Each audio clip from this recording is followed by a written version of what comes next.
Hello everyone, so welcome back to Canvas classes. Myself Paras Thakur and चलिए start करते हैं the next chapter that is thermodynamics. ठीक है, तो क्रैश कोर्स थर्मोडायनेमिक्स। अब थर्मो काफ़ी इंपॉर्टेंट भी है, आपने गैस स्टेट पढ़ भी लिया, प्रैक्टिस भी कर लिया। Gas state is like the first part of thermodynamics. तो बेसिकली गैस स्टेट को थर्मोडायनेमिक्स में ही काउंट किया जाता है, बट हम वैसा नहीं करेंगे। तो थर्मोडायनेमिक्स के लिए वो एक तरह का प्री रिक्विजिट था, अब आपको वो आ चुका है, तो आप आई थिंक आपको थर्मोडायनेमिक्स में ज़्यादा दिक्कत नहीं आएगी। But thermo is a subject, एक पर्टिकुलर चैप्टर ऐसा है जहाँ पर फंडामेंटल बहुत डीप जाते हैं। मतलब आपको कई बार ना मल्टीपल टाइम्स पढ़ के भी वो क्लैरिटी नहीं आती जो रिक्वायर्ड होती है। तो थर्मो लगता सबको है कि हाँ यार ये 4-5 डेफिनेशन, 4-5 लॉज हैं, ये 10-15 फॉर्मूलाज हैं, बट कब कहाँ क्या फॉर्मूला अप्लाई करना है, कौन सा नहीं करना है, कैसे पता लगेगा, वो क्लैरिटी आपको धीरे धीरे आएगी। तो परेशान नहीं होना, जितना आता है उसको पकड़ के रखो और उसके ऊपर प्रैक्टिस इतनी करो कि एटलीस्ट जो आता है वो चीज़ गलत ना हो। ठीक है, और धीरे धीरे सब कुछ होता है, टेंशन नहीं लेनी है। Will try to cover all the important aspects अच्छे से। ठीक है, चलिए तो स्टार्ट करते हैं। थर्मोडायनामिक्स, ठीक है, it's all about the energy and it's interaction with matter, और उससे किन किन प्रॉपर्टीज़ पे क्या क्या असर पड़ता है। जब एनर्जी और मैटर आपस में इंटरेक्ट करते हैं तो मैटर की जो प्रॉपर्टीज़ हैं उनमें क्या फ़र्क पड़ता है, कौन कौन सी प्रॉपर्टीज़ हैं जिनको हम पढ़ेंगे, उनके आपस में रिलेशंस क्या हैं, उनमें क्या फ़र्क पड़ेगा। ठीक है, क्या क्या फॉर्मूलाज आएंगे, वो सारे रिलेशन हम पढ़ेंगे। तो यस, एज ऑलवेज जैसा मैं बोलता हूँ कि क्लास स्टार्ट होने से पहले, अपना पढ़ाई स्टार्ट करने से पहले, take a deep breath, smile. ठीक है, think about your goals, think about your targets in life, and फिर स्टार्ट करिए। बिकॉज ये जो नेक्स्ट कुछ घंटे आप पढ़ाई में देने वाले हैं, ये आप पढ़ाई के लिए नहीं दे रहे हो, ये आप अपने गोल के लिए, अपने टारगेट के लिए समय दे रहे हो। ठीक है, तो they have to be productive. तो you have to stay focused, sincere, and सारे डिस्ट्रैक्शन से दूर एक तरफ। ठीक है, because when you are preparing for a competition, जो आपकी जो ट्रेनिंग होती है ना, training continues all the time. आप किताब पढ़ रहे हो, नहीं पढ़ रहे हो, क्वेश्चन सॉल्व कर रहे हो, नहीं कर रहे हो, that doesn't matter. The attitude of training, it should be running all the time, every single minute, every single second you are training for your goal। अब वो पढ़ाई के थ्रू होगा, या एक एटीट्यूड बनाने के थ्रू, या एक पर्सनैलिटी बिल्ड करने के थ्रू, हर एक चीज़ इंपॉर्टेंट होती है आपके गोल के लिए। सिर्फ पढ़ाई से ही गोल आपका अचीव नहीं होता है। तो यू आर ट्रेनिंग 24/7। ठीक है, कीप दैट इन माइंड।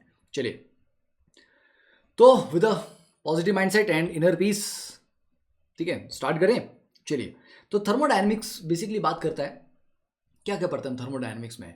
हम एनर्जी के बारे में पढ़ते हैं, एनर्जी की जो फ्लो ऑफ एनर्जी होता है, वर्क की फॉर्म में, हीट की फॉर्म में, उसके बारे में पढ़ते हैं। उससे अलग अलग प्रॉपर्टीज़ पे क्या फ़र्क पड़ता है, कौन सी प्रॉपर्टी बढ़ रही है, घट रही है, उसके बारे में बात करते हैं। स्टेट फंक्शन, पाथ फंक्शंस है ना, वर्क डन, एंट्रोपी, एंथैल्पी, सारी चीज़ें पढ़ते हैं।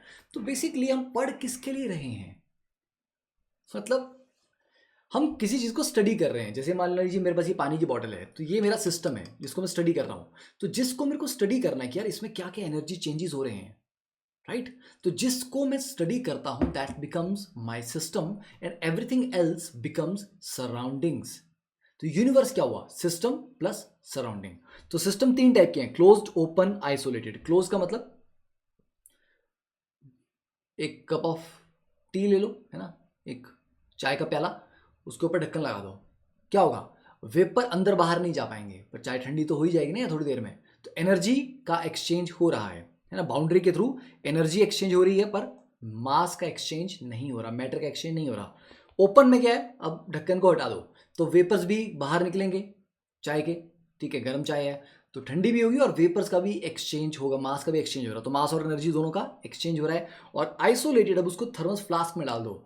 तो आइडियल सिनेरियो अगर आप सोचें तो एनर्जी भी उसकी नहीं निकलेगी और मैटर भी नहीं निकलेगा। ठीक है, तो ना तो एनर्जी और ना ही मैटर, दोनों में से कोई भी एक्सचेंज नहीं हो पाएगा सराउंडिंग के साथ, that is isolated system. Universe भी एक तरह का आइसोलेटेड सिस्टम है, क्योंकि यूनिवर्स से बाहर क्या है, कुछ बाहर जाने के लिए कुछ है ही नहीं ना बाहर, जो भी है वो सब यूनिवर्स है। तो यूनिवर्स एक आइसोलेटेड सिस्टम ही है। तो जब भी हम किसी डेफिनेशन में आइसोलेटेड सिस्टम यूज करते हैं वर्ड, तो आप उसका मतलब यूनिवर्स भी ले सकते हो। ठीक है ना, थर्मोडायनेमिक प्रॉपर्टीज, जब भी आपके पास कोई सिस्टम था जिसको आप स्टडी कर रहे थे, है ना, मान लीजिए किसी कंटेनर में गैस है या कोई लिक्विड है या कुछ भी है, what ever it is, solid है, कुछ भी है, आपको पता है थर्मोडायनेमिक्स सिर्फ मैक्रोस्कोपिक सिस्टम पे अप्लाई होती है। थर्मोडायनेमिक्स के लॉ कभी आप एक एक सिंगल पार्टिकल या मॉलिक्यूल के ऊपर अप्लाई नहीं करते। थर्मोडायनेमिक्स के लॉस हम अप्लाई करते हैं मैक्रोस्कोपिक, मतलब बल्क में है कि इतना अमाउंट सॉलिड है मेरे पास, या इतना लिक्विड है, या इतनी गैस है। एक सिंगल पार्टिकल के ऊपर आप नहीं करेंगे, ठीक है। तो ऐसा नहीं है कि माइक्रोस्कोपिक लेवल पे थर्मोडायनेमिक्स अप्लाई नहीं होती, वो स्टैटिस्टिकल थर्मोडायनेमिक्स है, पर हम वो नहीं पढ़ते, हमारे काम का वो नहीं है, ठीक है। तो आपका जो भी सिस्टम है जिसको आप स्टडी करना चाहते हैं, यार उस सिस्टम को हम डिफाइन कैसे करेंगे। ये मान लीजिए मेरे पास ये कंटेनर में गैस है, तो बेटा इस गैस की कुछ प्रॉपर्टीज होंगी ना। अगर मुझे आपको बताना है कि मेरे पास एक सिस्टम है, मुझे आपको बताना है मेरे पास एक गाड़ी है, मैं कैसे बताऊंगा कैसी गाड़ी है। बोलूँगा यार वाइट कलर है, इस तरह की शेप है, सेडान है या फिर एसयूवी है, क्या है ना। एक एक आपको कुछ कुछ डिटेल्स बताऊंगा ताकि आप माइंड में इमेजिन कर पाओ, ओके अच्छा ऐसी गाड़ी है। तो वैसे जो मेरे पास सिस्टम है, अगर मैं आपको बोलूँ मेरे पास एक कंटेनर में गैस है, पर अगर मैं बोलूँ मेरे पास 5 लीटर का कंटेनर है, मेरे पास उसमें हाइड्रोजन गैस है, उसका प्रेशर इतना PATM है, ठीक है, टेम्परेचर मेरा इतना केल्विन है। अगर मैं इतनी सारी डिटेल आपको दूं तो आप अच्छे से विजुअलाइज कर पाओगे, ओके अच्छा ये गैस इतना प्रेशर, इतना वॉल्यूम, इतना टेम्परेचर, राइट। तो ये प्रॉपर्टीज डिफाइन करने से क्या हुआ, सामने वाला और मैं भी समझ गया कि मेरा सिस्टम एग्जैक्टली है क्या। तो ये प्रॉपर्टीज मिलके सिस्टम को डिफाइन करती है ना यार, ठीक है। तो सिस्टम को डिफाइन करने के लिए कुछ प्रॉपर्टीज को डिफाइन करना जरूरी होता है। जैसे आप अपने दोस्त के बारे में बता रहे हैं किसी को, मेरा एक दोस्त है, बहुत अच्छा दोस्त है, अच्छा कैसा है, वैसा है, इतना टॉल है, ये उसका कॉम्प्लेक्शन है, बड़ा मतलब स्वीट है, या गुस्सा करता है बहुत, जो भी उसकी प्रॉपर्टीज है। तो आप 5-6 कैरेक्टरिस्टिक्स उसके बारे में बताएंगे तो सामने वाले को थोड़ा सा आइडिया लगेगा, अच्छा इस तरह का लड़का है वो, है ना, ये लड़की है, जो भी है, ठीक है। तो सिस्टम को डिफाइन करने के लिए कुछ प्रॉपर्टीज होती हैं, उनको बोलते हैं state function, sorry system variables, okay system variables. तो प्रॉपर्टीज को फर्दर क्लासीफाई किया जाता है कि वो इंटेंसिव हैं या एक्सटेंसिव हैं। देखो इंटेंसिव वो होती है जो बेटा मास पे डिपेंड नहीं करती, मतलब अगर मैं सिस्टम जो मेरे पास था उसको 2 पार्ट में डिवाइड कर दूं, काट दूं आधा, तब भी उस प्रॉपर्टी पे फर्क नहीं पड़ेगा, या उसका मास को डबल कर दूं तब भी फर्क नहीं पड़ेगा। अब जैसे मेरे पास ये पानी की बॉटल है, बेटा आधा पानी फेंक भी दूं मैं, पानी का अमाउंट कम हो गया, क्या पानी की डेंसिटी चेंज हो जाएगी? नहीं। क्या पानी का कलर चेंज हो जाएगा, मतलब कलरलेस है ये तो नहीं। इसकी जो ओडर है मतलब स्मेल, वो चेंज हो जाएगी? नहीं। पर इसका वॉल्यूम चेंज हो जाएगा? हाँ होगा, ऑब्वियस सी बात है। इसका मास चेंज हो जाएगा? यस वो होगा। इसका एनर्जी कंटेंट चेंज हो जाएगा? यस वो भी हो जाएगा, है ना। तो कुछ प्रॉपर्टीज ऐसी हैं कि इसका टेम्परेचर चेंज हो जाएगा। अभी जितना पानी का टेम्परेचर है, अगर आधा पानी में फेंक दूं या पूरा बॉटल को भर दूं, क्या टेम्परेचर चेंज हो जाएगा? नहीं। तो टेम्परेचर मास पे डिपेंड नहीं कर रहा ना। तो ऐसी प्रॉपर्टी जो इंडिपेंडेंट होती है क्वांटिटी से, उनको इंटेंसिव बोलते हैं, जैसे टेम्परेचर, प्रेशर, डेंसिटी, कंसेंट्रेशन। और जो डिपेंड करती हैं मैटर पे, अमाउंट पे, मतलब अमाउंट बढ़ा दिया घटा दिया तो वो प्रॉपर्टी चेंज होती है, उनको बोलते हैं extensive property, like volume, number of mole, entropy, gives free energy, enthalpy and all. बेटा जो भी मोलर प्रॉपर्टीज होती है ना पर मोल, वो हमेशा इंटेंसिव होती हैं। क्यों? क्योंकि उसमें अमाउंट फिक्स कर दिया ना आपने, मोलर का मतलब ही हो गया कि पर मोल, अमाउंट पहले फिक्स कर दिया, तो मोलर वॉल्यूम कभी चेंज नहीं होगा, मोलर एंथैल्पी उस सब्सटेंस का नहीं होगा, राइट। तो मोलर जब कोई प्रॉपर्टी आ गई तो फिर आप टेंशन नहीं लो, वो इंटेंसिव हो गया। देन अब जब भी हम किसी सिस्टम को स्टडी करते हैं थर्मोडायनेमिक्स में, थर्मोडायनेमिक के लॉ अप्लाई करने हैं, ऐसा नहीं कि कोई भी सिस्टम है किसी भी स्टेट में है उसके ऊपर आप अप्लाई कर दोगे। सिस्टम इक्विलिब्रियम में होना चाहिए, और वो भी कौन से इक्विलिब्रियम में? थर्मोडायनेमिक इक्विलिब्रियम में होना चाहिए। तो थर्मोडायनेमिक इक्विलिब्रियम क्या होता है बेटा? 3 तरह के इक्विलिब्रियम हमारे पास होते हैं। एक आपका मैकेनिकल इक्विलिब्रियम, एक आपका केमिकल इक्विलिब्रियम, और एक आपका थर्मल इक्विलिब्रियम। इन तीनों इक्विलिब्रियम के को एग्जिस्ट करने पे हम बोलते हैं कि थर्मोडायनेमिक इक्विलिब्रियम एग्जिस्ट कर रहा है। मैकेनिकल इक्विलिब्रियम का मतलब है कि प्रेशर कांस्टेंट है, मतलब मान लीजिए एक पिस्टन में, पिस्टन सिलेंडर अरेंजमेंट है, या अंदर गैस रखी हुई है, बट अगर अंदर का प्रेशर और बाहर का प्रेशर बराबर होगा तो सिस्टम मैकेनिकल इक्विलिब्रियम में है। अगर अंदर का प्रेशर हाई होगा तो पिस्टन ऊपर जाएगा, बाहर का प्रेशर हाई होगा तो पिस्टन नीचे आएगा। जब दोनों तरफ प्रेशर बराबर है तो पिस्टन मूव ही नहीं करेगा, मैकेनिकल इक्विलिब्रियम। मतलब आप ये बोल दो कि नेट फोर्स जीरो है, जो तुमने फिजिक्स में पढ़ा होता है। केमिकल इक्विलिब्रियम तुमने पढ़ा ही है, no net chemical reaction, rate of forward reaction is equal to rate of backward reaction. Thermal equilibrium का मतलब है कि कोई टेम्परेचर ग्रेडियंट नहीं है, मतलब सिस्टम में मैं यहाँ का टेम्परेचर मेजर करूँ, चाहे यहाँ का करूँ, यहाँ का करूँ, यहाँ का करूँ, टेम्परेचर सेम है। मतलब as we move from one point to another point temperature change नहीं हो रहा, तो टेम्परेचर ग्रेडियंट जीरो है, no change in temperature when we move across a direction, ठीक है। तो ये आपका थर्मल इक्विलिब्रियम आ गया, ठीक है। तो इन तीनों के मिलके ये तीनों एग्जिस्ट करने चाहिए, तब जाके हम बोल सकते हैं कि सिस्टम थर्मोडायनेमिक इक्विलिब्रियम है, और तभी उसके ऊपर हम लॉज अप्लाई करेंगे। थर्मोडायनेमिक्स की एक और पॉइंट है, थर्मोडायनेमिक्स आपको किसी भी प्रोसेस की फिजिबिलिटी के बारे में बता देता है, उसमें एनर्जी चेंजेस क्या होंगे, ये रिएक्शन हो भी पाएगा नहीं हो पाएगा, फिजिबल है नहीं है, but it doesn't talk about the speed of the reaction. हो जाएगा ये बता देगा, फास्ट होगा स्लो होगा, it doesn't talk about the speed, सिर्फ फिजिबिलिटी की बात करता है, एनर्जी चेंजेस की बात करता है। ठीक है, तो जो मैंने आपको कहा कि सिस्टम वेरिएबल्स होते हैं, तो इंटेंसिव प्रॉपर्टी, एक्सटेंसिव प्रॉपर्टी, वो तो हमने पढ़ लिया। फिर दो और भी क्लासिफिकेशन है, state function, path function. State function मतलब आप देखिए ए पॉइंट से आप बी पॉइंट पे जा रहे हो, कहाँ से कहाँ जा रहे हो आप, गए ए पॉइंट से बी पॉइंट पे, तो ए आपका इनिशियल है, इनिशियल स्टेट है आपका ए, और बी आपका फाइनल स्टेट है। ठीक है बेटा, ऐसी प्रॉपर्टी जो सिर्फ इनिशियल और फाइनल पे डिपेंड करती है, कैसे गए थे उस पर फर्क ही नहीं पड़ता।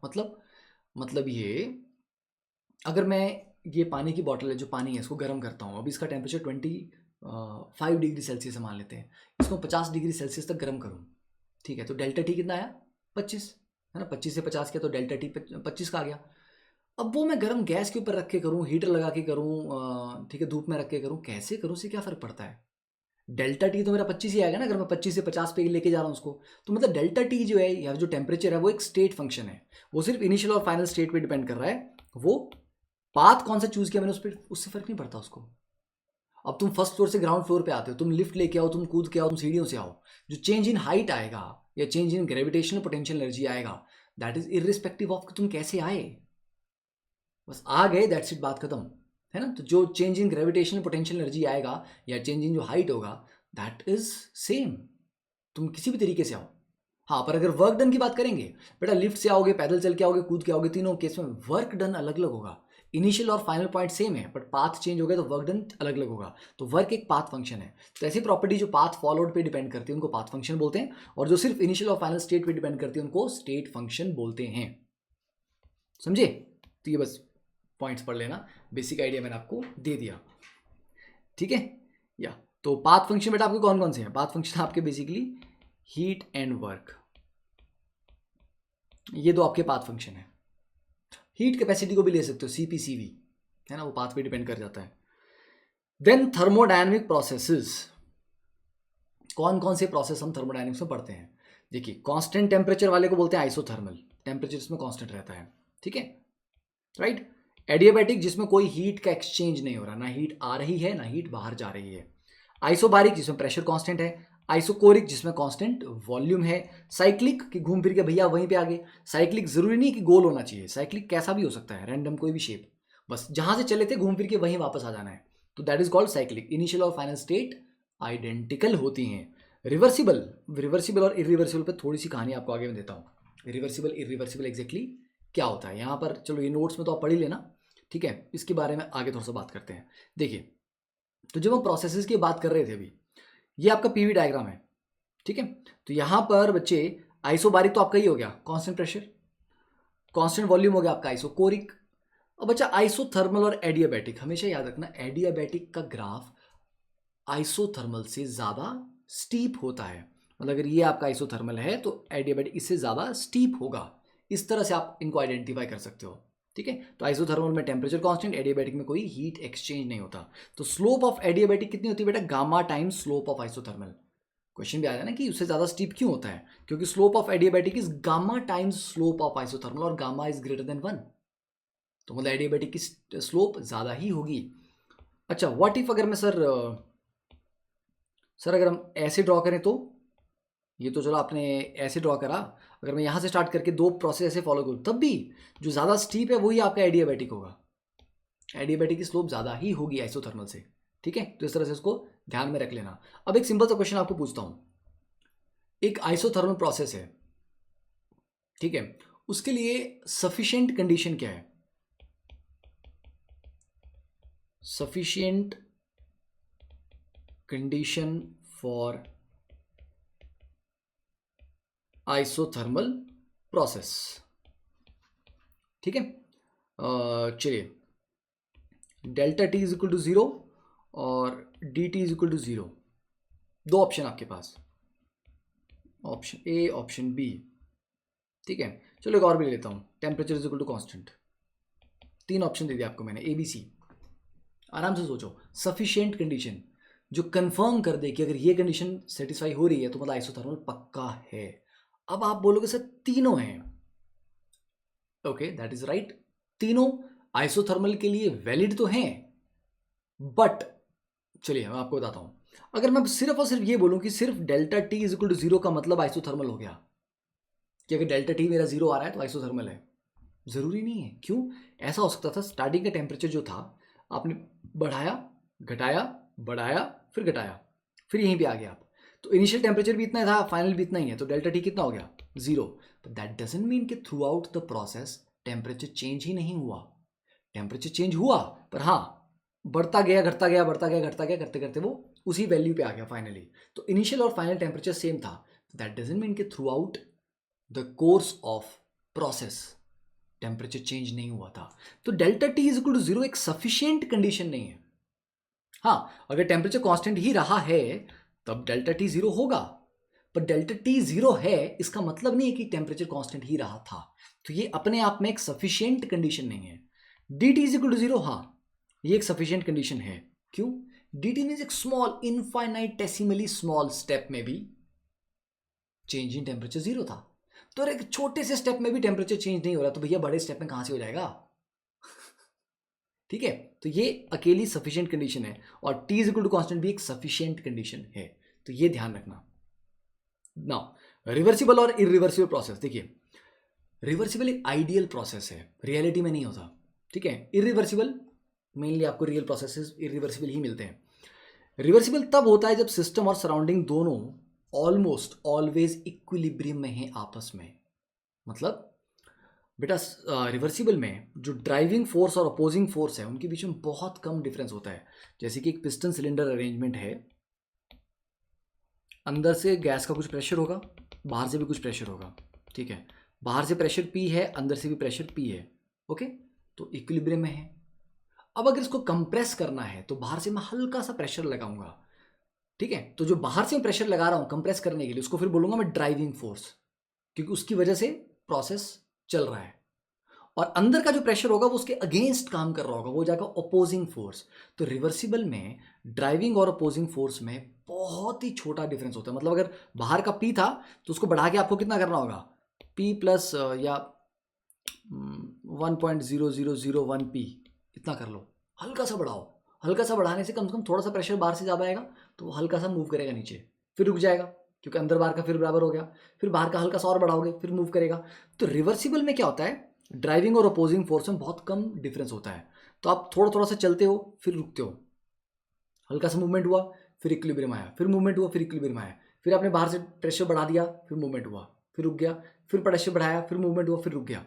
तो करते करते करते करते करते इतने सारे पॉइंट्स के थ्रू वो जाएगा कि उन सारे पॉइंट्स को जोड़ देंगे तो आपके पास एक कर्व आ जाता है।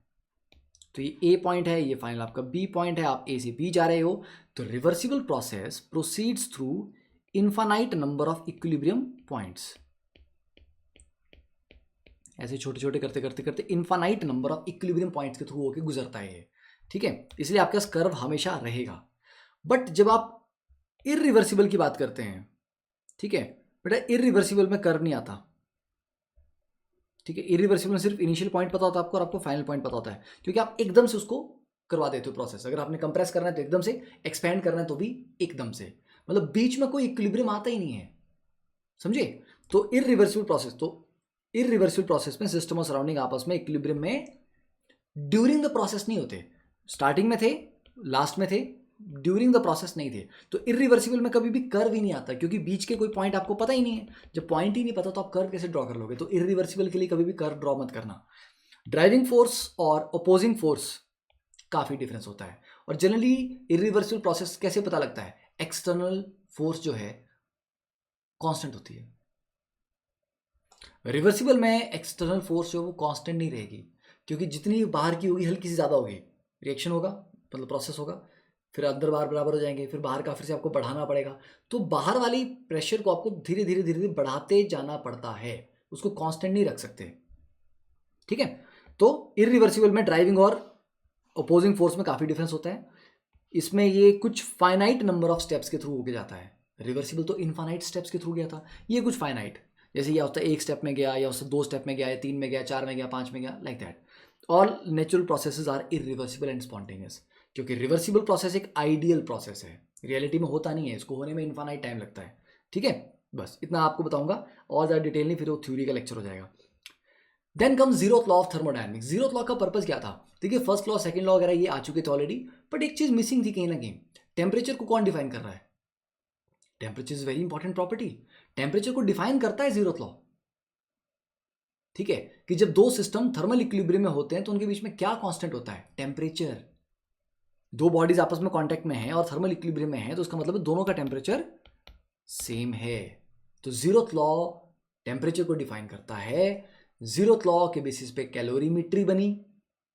ठीक है, तो टू सिस्टम्स, ये बोल रहा है कि भाई साहब ए और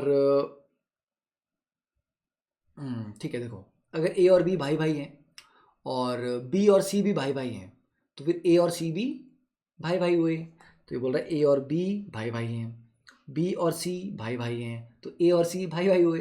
तो मतलब ए और बी अगर थर्मल इक्विलिब्रियम में है तो मतलब temperature of A is equal to temperature of B, and B और सी भी थर्मल इक्विलिब्रियम में है, तो मतलब temperature of B is equal to temperature of C.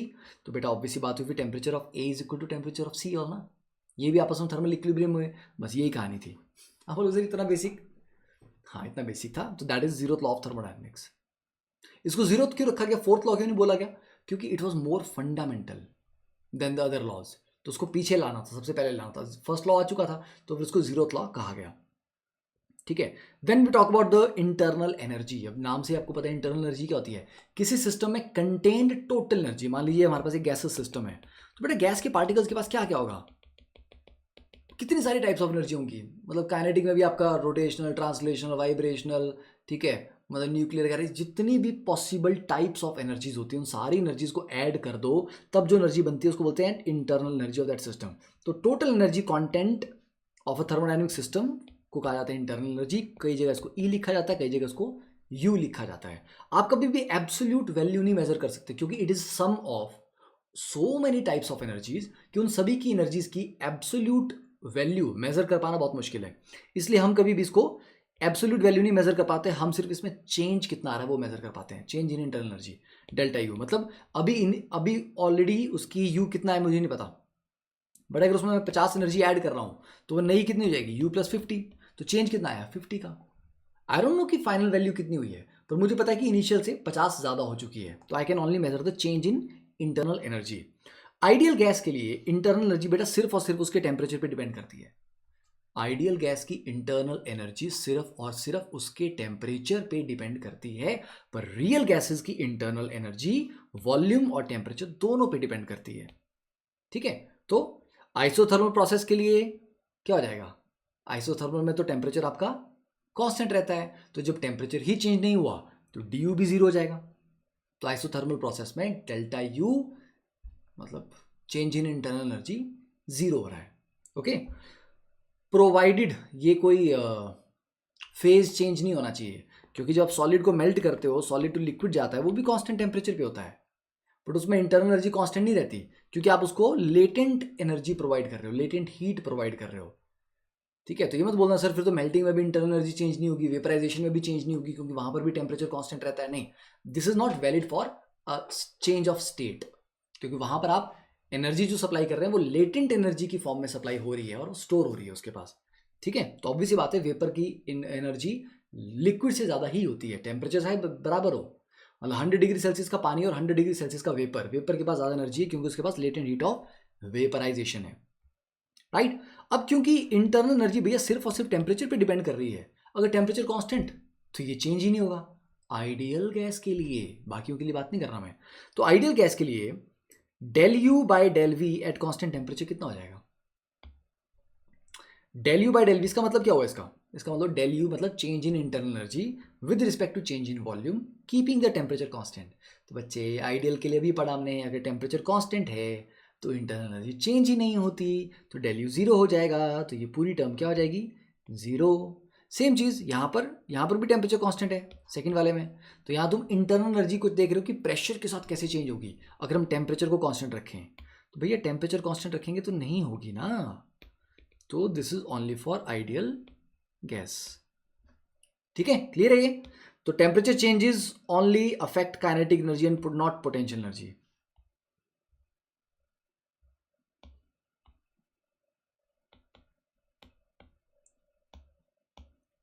1 second, yup, ठीक है। मतलब अगर आप टेम्परेचर चेंज करते भी हैं तो उससे काइनेटिक एनर्जी पे फर्क पड़ता है, पोटेंशियल एनर्जी नहीं चेंज हो रही होती, ये भी पता होना चाहिए। Then U is independent of frame of reference of observer. मतलब मेरे पास एक ये पानी की बॉटल है, अब मैं इसको देख रहा हूँ, मैं एक ऑब्जर्वर हूँ। हो सकता है एक आदमी, ठीक है, जो भी यहाँ पर एक लिफ्ट लगी है मान लीजिए, और लिफ्ट से ऊपर जा रहा है, तो वो जो ऑब्जर्वर है वो तो मोशन में है, वो भी उसको देख रहा है। तो दो अलग अलग फ्रेम ऑफ रेफरेंसेस इस बॉटल को ऑब्जर्व किया जा रहा है। तुम्हें लगता है कि इसकी इंटरनल एनर्जी चेंज होगी? बॉटल बोलेगी तुम जाओ तेल लेने जहां मर्जी भैया, मेरी जो इंटरनल एनर्जी वो तो उतनी रहेगी, तुम कहां से देखते हो मेरे को क्या फर्क पड़ता है, ठीक है। इसके पार्टिकल्स, इसके जो मॉलिक्यूल्स हैं, उनकी जो एनर्जी कंटेंट है वो थोड़ा ना चेंज होने वाला। तो internal energy doesn't depend on the frame of reference, is the independent of frame of reference. Then U is an extensive property and a state function. अब 10 पार्टिकल की इंटरनल एनर्जी से ज़्यादा होगी 20 पार्टिकल की internal energy, 25 particle की और ज़्यादा होगी। तो यस, एक्सटेंसिव प्रॉपर्टी है क्योंकि वो अमाउंट पे डिपेंड करती है और स्टेट फंक्शन है। इनिशियल से फाइनल स्टेट आप कैसे, देखो मैंने उसको 50 एनर्जी दी तो उसका डेल्टा यू कितना आ गया 50। कैसे दी से क्या फ़र्क पड़ता है, 50 एनर्जी मैंने कैसे मर्जी दी। अब मैं आपको 50 रुपये 50 का एक नोट दूँ या 10 के 5 नोट दूँ या 5 के 10 सिक्के दूँ, क्या फ़र्क पड़ता है, 50 रुपये मिल गए ना आपको टोटल, बस दैट्स इट। तो it's a state function. Real gas के लिए क्या होता है, you is a function of volume and temperature. जब भी कोई variable is a function of 2 different variables, ठीक है, property is a function of 2 different variables, तो आप उसको ऐसे लिख सकते हैं, वॉल्यूम और टेम्परेचर का फंक्शन है ना ये। तो del U by del V, ध्यान से देख लो उसको, del U by del V मतलब एक प्रॉपर्टी के रिस्पेक्ट में उसको चेंज करो, del U by del V, दूसरे को कांस्टेंट रखो, टेम्परेचर को कांस्टेंट रखो, इनटू डी वी। तो ऐसे समझ लो ये दोनों आपस में कैंसिल आउट हो गए। प्लस अब दूसरी प्रॉपर्टी के साथ चेंज कराओ, del U by del T keeping the volume constant into D T.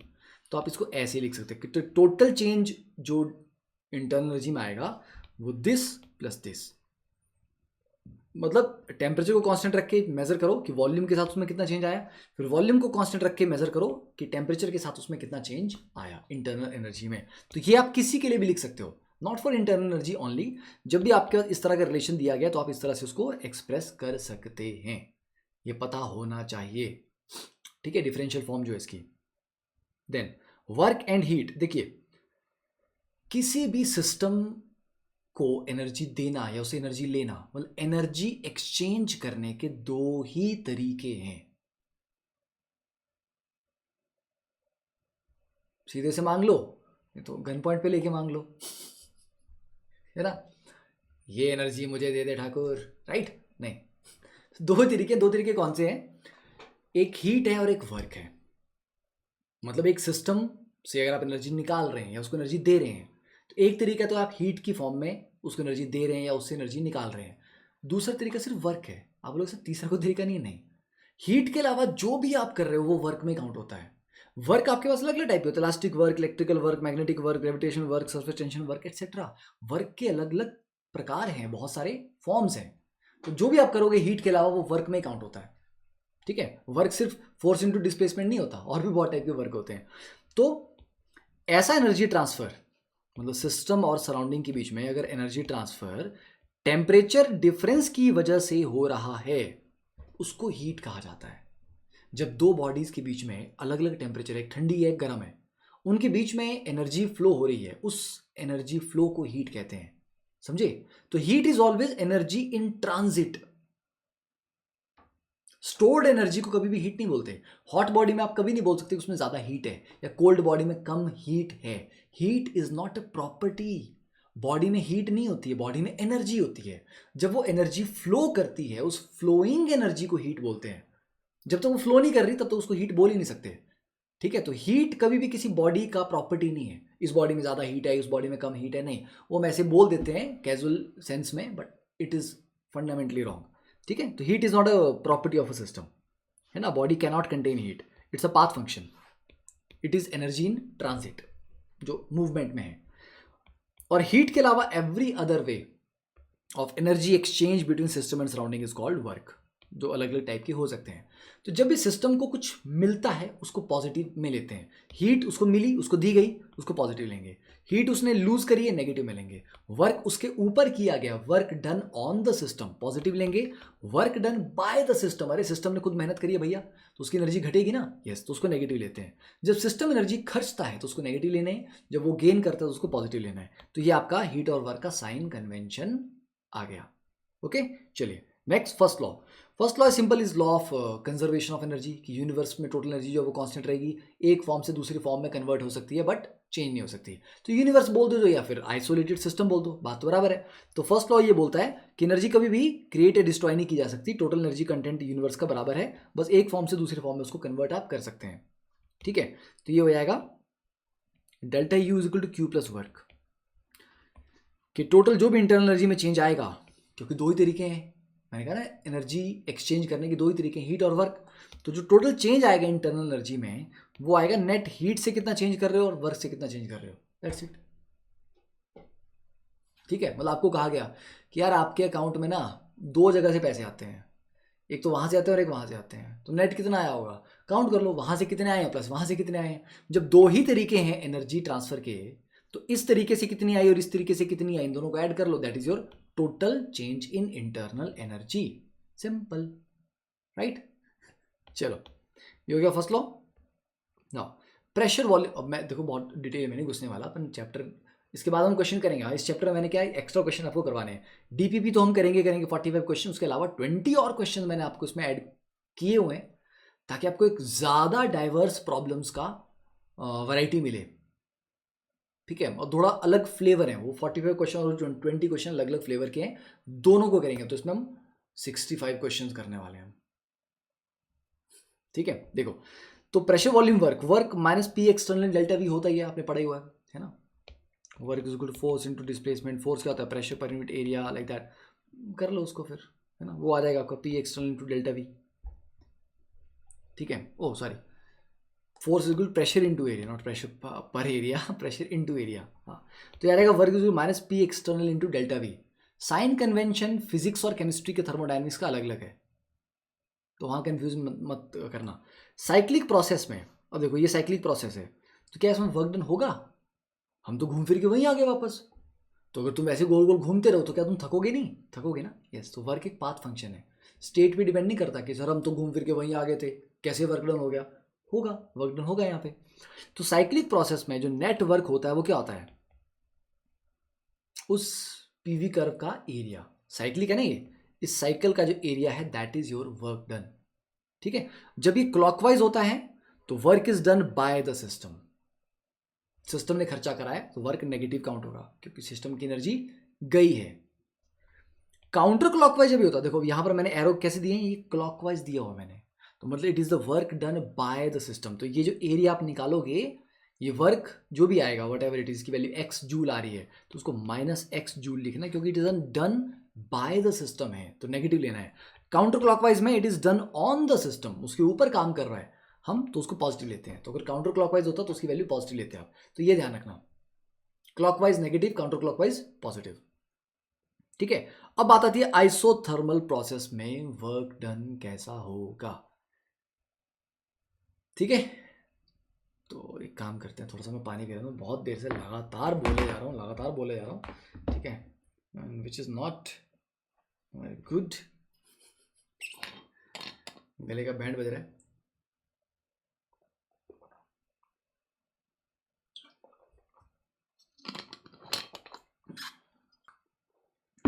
देखिए, अब आइसोथर्मल प्रोसेस की बात करते हैं। तो आइसोथर्मल में दो तरह के केस हो जाएंगे, एक रिवर्सिबल आ जाएगा आपके पास, है ना, एक आपके पास रिवर्सिबल आइसोथर्मल आ जाएगा,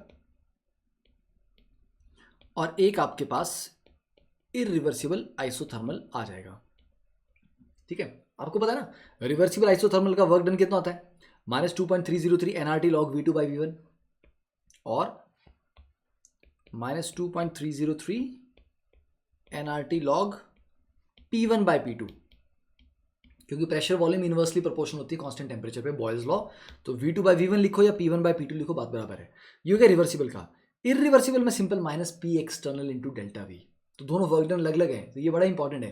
क्वेश्चन कभी भी आए तो ध्यान ये देना है, या तो प्रॉपरली मेंशन्ड हो कि रिवर्सिबली वर्क करवा रहे हो या इरिवर्सिबली करवा रहे हो। अगर ये मेंशन नहीं है तो बेटा फिर आपको देखना पड़ेगा स्टेटमेंट में कि ये प्रोसेस रिवर्सिबली हो रहा है या फिर इरिवर्सिबली हो रहा है, क्योंकि गलत फॉर्मूला लगा दोगे तो आंसर गलत आ जाएगा। देखो अब बात करते हैं रिवर्सिबल की, ठीक है।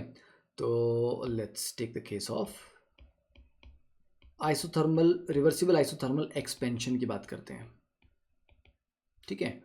और यहाँ करते हैं इरिवर्सिबल आइसोथर्मल एक्सपेंशन की बात। करना क्या है, रिवर्सिबल में मैंने आपको कहा कि हमेशा कर्व बनता है, ठीक है। एक्सपेंड करोगे ना, तो मान लीजिए आप यहाँ से चले यहाँ तक, ठीक है, ये पॉइंट 1 आ गया, या पॉइंट आपका 2 आ गया। हमेशा एरो लगाना है कि कहाँ से कहाँ जा रहे हो, बिना एरो के पता ही नहीं चलता कि आप कहाँ से कहाँ जा रहे हो। ये रिवर्सिबल आ गया। और वर्क डन कितना होता है बेटा, एरिया अंडर द कर्व, ठीक है। तो ये जो आपका एरिया अंडर द कर्व आएगा, this is your work done,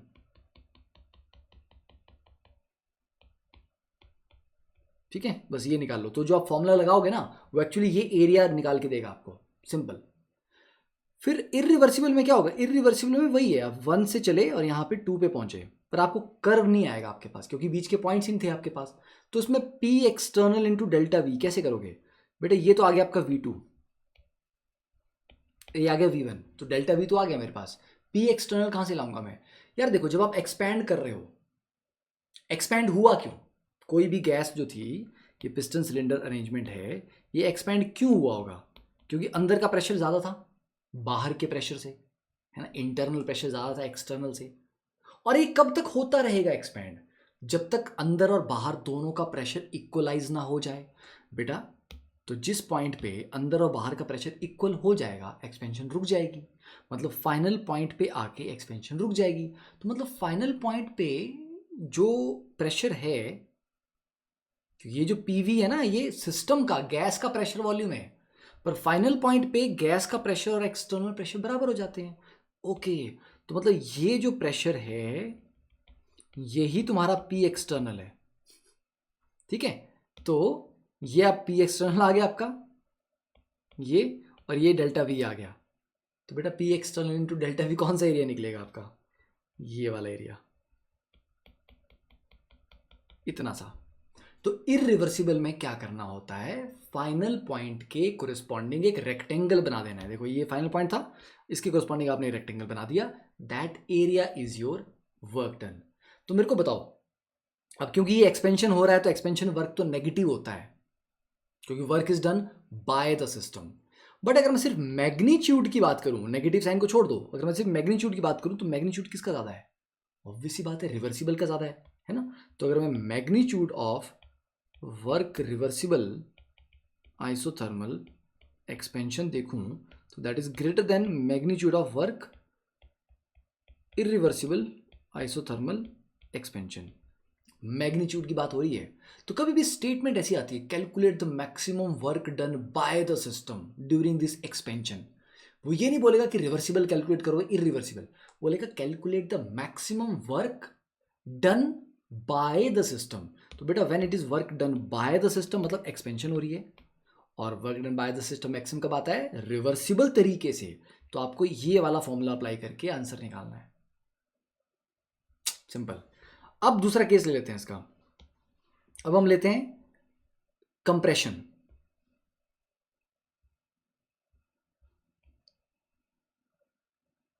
ठीक है। ये कहा गया,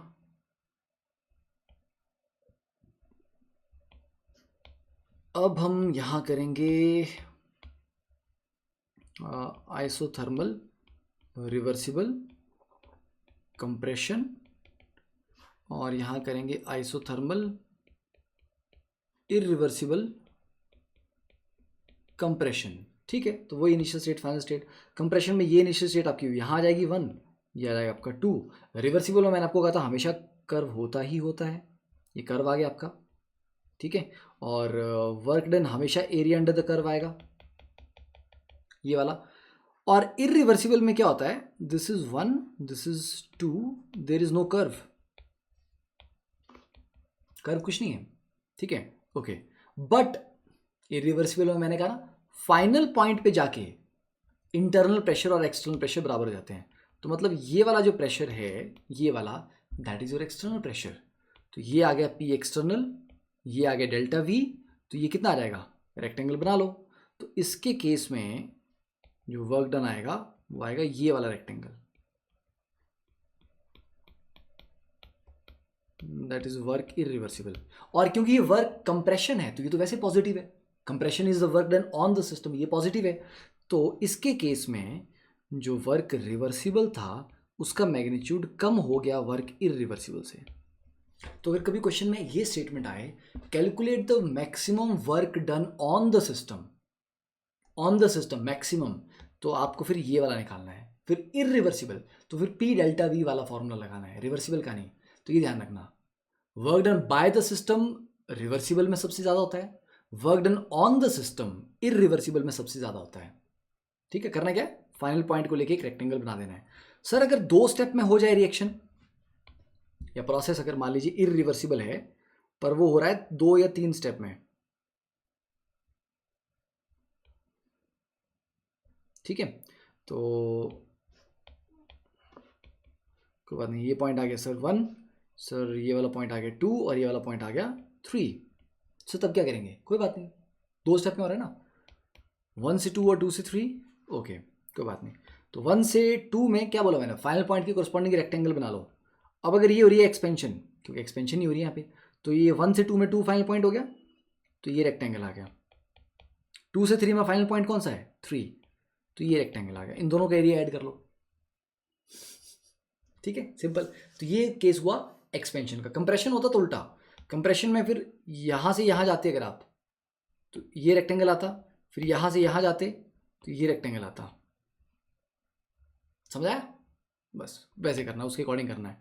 तो बस ये ध्यान रखना कि रिवर्सिबल है मामला या इरिवर्सिबल है।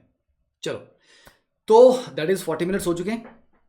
नेक्स्ट वाले पार्ट को, एंथैल्पी को, अगले लेक्चर में लेते हैं, नहीं तो बहुत लंबा हो जाएगा, मेरा गला भी थोड़ा सा बोल बोल के बहुत थक गया है, ठीक है। तो आई होप आपको अच्छा लग रहा होगा। देखो मैं ये सारा कंटेंट पहले से लिख के इसलिए लाता हूँ ताकि मेरा सारा टाइम ना एक्सप्लेनेशन में जाए।